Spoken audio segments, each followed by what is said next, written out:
What's going on, everybody? It's a morning. I had to quit last night. I was getting really tired, but we're back at it again. Got the motor on it, got the torque converter on it, got the chain on it. Not much left to do before we can take it on the rip and tune it. Just to show you some of the problems I had to overcome is I had to raise the motor up. I don't got anything proper, so I use these really big nuts with some washers to get the right height. As you can see, there's not even a finger's width of clearance between the driven point and the frame right there. I got the bolts running through this plastic bag right now. It was a bag for a torque converter belt, but since this is like 3 or 4 day old paint, I don't want to scratch or damage it, so I put it on there so that when I put the motor on and slide it back and forth, get my chain tension dialed in, it doesn't eat up the paint.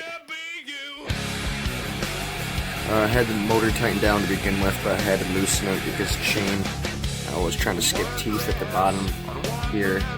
What was happening was the chain was straight like this, but the sprocket was like this, so I kept catching the edge of the chains and kept trying to throw it off, so I loosened the motor to take care of that. We also got the Minibike carburetor on there. It's a VM22 carb. It's a stock. I haven't tuned it for this motor yet. This is the first time I put this Minibike on this motor. I've had this carburetor for over a year and just never done anything with it. So after we get the bike together, we'll have to do some tuning. That shouldn't be a big deal. Right now there's no recoil or fan shroud on it right now because we still need to paint those. I'll be doing the recoil black and the flywheel shroud's going to be yellow.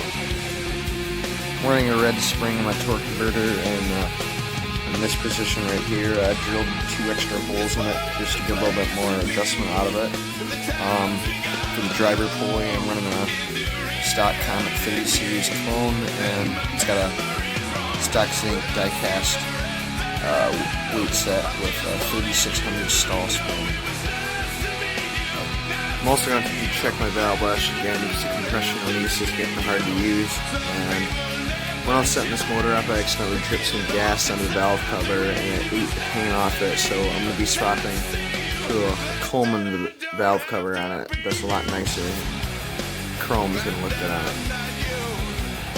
Alright, so I'm going to try to get the chain dialed in so it doesn't try skipping, and then after that, I need to drill this out so I can anchor my brake. Alright, it's later in the day.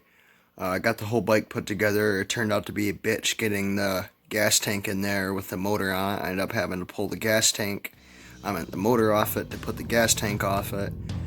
And then while the motor was in it, I had to put some risers underneath of it. So it was kind of a pain in the ass because there's literally that much room between the gas cap and the frame. I did end up trying to tune this Minibike carburetor. I ended up staying with the stock Pilot jet. I went from a 95 to a 120 main jet, and it seemed to run pretty good. And the needle was all the way. It was all the way in the leanest position, and I moved it all the way down to the richest just to get it to run because it wouldn't run at all. So I did it for the hell of it, and it actually started up and ran pretty good. I haven't done any plug readings or anything like that, but she did run good. Let me tell you one thing, like the 3600 stall I put in this thing is just ridiculous. This thing, if you try launching it from a dead stop, will flip you over, and you can pick the front tire up at 25 miles an hour. I didn't get to ride it much. I went down my road that I live on, and it was nighttime, but holy shit, guys. I have definitely never rode a mini bike this quick. Alright, so there wasn't really much action going on in this video either. So tomorrow I'm going to get some videos of this thing running and try to get a video of me taking a test hit down the road. So if you like this video, please like, comment, and subscribe, and I'll catch you in the next one.